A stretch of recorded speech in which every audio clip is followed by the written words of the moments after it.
10 years of experience. 10 finance hacks that you've never heard before that can save you thousands of dollars. Let's do this. Hi guys, my name is Romain. I'm originally from France, and for the past 10 years I've been studying how to perfect the personal finance game in the United States. I am passionate about this. I'm here to share that knowledge with you through real stories and real examples. And so, let's go.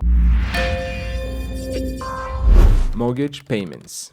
Make one extra mortgage payment each year could potentially shave off years of your loan terms and save you thousands in interest.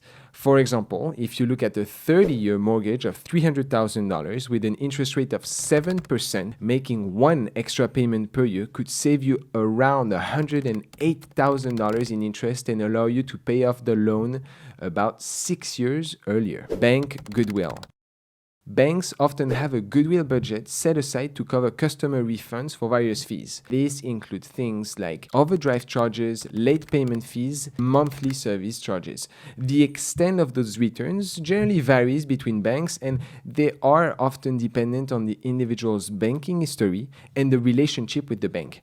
So if you're hit with a fee, it might be worth a phone call to your bank to see if it can be waived. It's been years since I've been paying for fees, so make sure you make that call. High yield saving account. Move your saving account into a high yield saving account. The national average yield for saving accounts is 0.25% per year. It's ridiculous. Wow, this is tough. There are so many apps that provide you up to 5% for the same services. Even a 1% increase in interest rate could mean hundreds more in savings over the year. For example, if you have a $10,000 saving account at a 5% interest, this can yield you an extra $500 per year. The power of asking.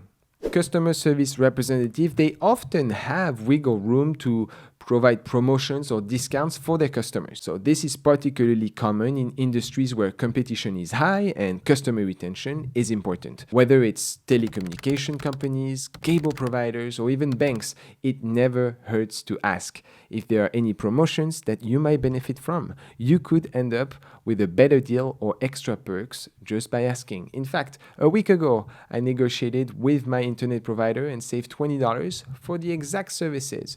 So again, make that call. Rental car trick.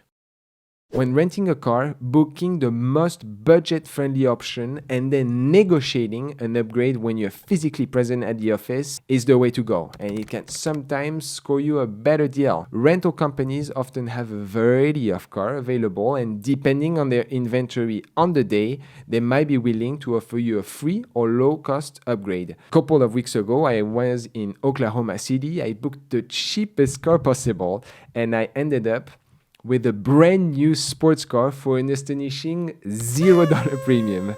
Remember, team, it never hurts to ask. Boost your credit score with a phone call. If you have credit cards and you use them responsibly, in other words, if you are paying the full amount every month, I recommend you calling your credit card company every 5 to 6 months to ask them for a credit card increase. Make sure to ask for an option that does not result in a hard pull on your credit score. If it works, this can potentially help boost your credit score, as a higher credit limit can lower your credit utilization ratio, which is a key factor in calculating your credit score. However, please remember to continue to spend responsibly. Just because you have a higher limit does not mean that you should increase your spend.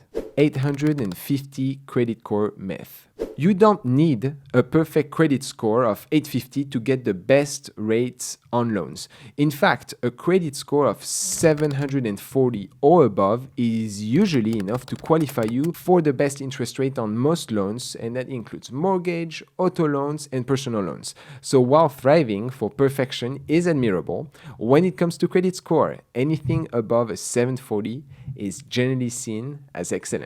Negotiate. Start with interest rates. Did you know that you can sometimes negotiate the interest rate with your credit card company or even get them to waive those late fees? While it does not always work, it is worth a try. You could also negotiate on bills. Many service providers such as cable, internet, cell phone companies might be willing to offer you discounts or even waive fees if you negotiate. Regularly review your bills and contact your provider to discuss lowering your rates. Price protection policies. Some credit cards offer price protection policies, and that means that if you buy something and the price drops within a certain time frame, they will refund you the difference. So look at those terms and conditions. There are hundreds of dollars in those. Last but not least, Moneyless Monday. How about a saving challenge? I dare you to try Moneyless Monday for a month. That's right. Every Monday, commit to spend absolutely zero on non-essential items. This means planning ahead for meals, commuting, and entertainment. It's not just about saving money, but it's also about realizing how much we can do without. Are you up for the challenge? Let me know in the comments. Give it a shot and you will be surprised at how much you can save. I encourage you to check out our other videos where we dive into real stories, highlighting real financial struggles and finding solutions.